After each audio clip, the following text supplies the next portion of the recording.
Well, with this move last week, Lamar Jackson just hurls everyone for most talked about on the Heisman hot list.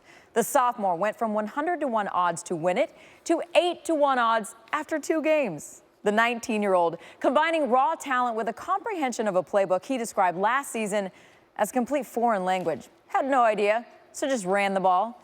This season, Louisville's quarterback can do both. Scary good.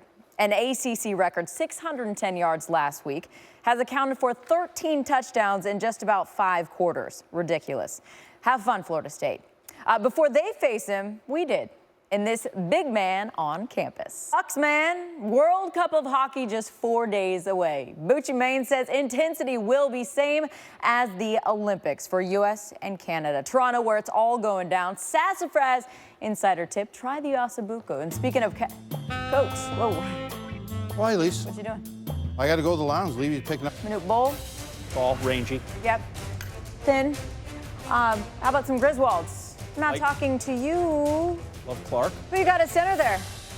That's Kareem Abdul-Jabbar. See, he's a center. He's 7'2". The other guy on the depth chart is Jim Otto, legendary center. Quarterback Elmer Fudd.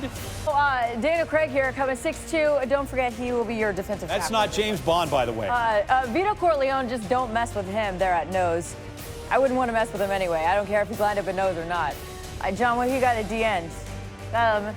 Boston Powers. $1 million. Yep. That'd break your salary cap.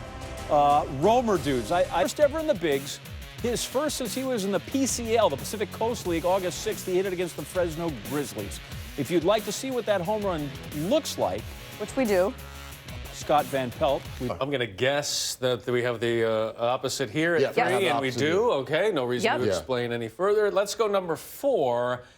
And Houston, there we go. consensus there. Boy, that meaty win against Oklahoma, and then a big one against Lamar. Yeah, I mean, listen, it was Lamar, but they won 42-0, even without Greg Ward Jr., which last year, when you took a look, their only loss was to UConn when Greg Ward Jr. was out. He's going to be back, and they were not missing a beat. Their only weakness appeared to be their kicking game.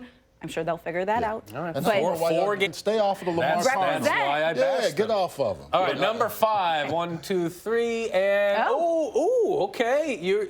Michigan homer over there. And, Clearly. And Clemson, you got him in the 5 and she doesn't. Why Clemson over Michigan? Big Ten Offensive Player of the Week, and it's looking good. Fair to say yours is more a projection than a snapshot? Yeah, sometimes I will do this early in the year. And the other thing is their defense has played a lot better than Against ranked teams in the same week. That's the first time that's happened in the AP poll era. So, Charles, give me your game with the biggest impact this weekend for the playoffs. Well, if I look at that one, I look at the Ohio State versus Oklahoma game. Of Ohio State, I like what J.T. Barrett is doing. I like Oklahoma. I think this is one of those matchups. Big 12 needs an elevator game going up. Ohio State, we'll see if they're for real. Interesting. Ed Warner, OC, there at Ohio State. Notre Dame to come back from 2 losses. So it could be, if there's a trendy pick this offseason, Notre Dame in the playoff, it could be over before the month of September even ends. All right, time now for what's wrong with this picture. You guys tell me what's wrong with this picture. Not that would ever happen on this show. In this day and age, there aren't a lot of cameras and stuff anywhere. No one's ever in the coaches, but also for the radio play-by-play personnel. Not only for the visiting team in Central Michigan and their radio folks, but the home personnel for Oklahoma State. And we thought, you know what, they were excited. This is probably lovely. But they probably wanted to say so much more than they did. Here's this week's installment of home radio and away radio. That might be my great. favorite part of Tuesdays. You like that? I like it. But I'm a child, so. They were excited. I've learned to never listen to them when they tell me to get in front of the green screen. You never know how that's going to be used. All right, if you couldn't hear, because I was upset that they actually aired that.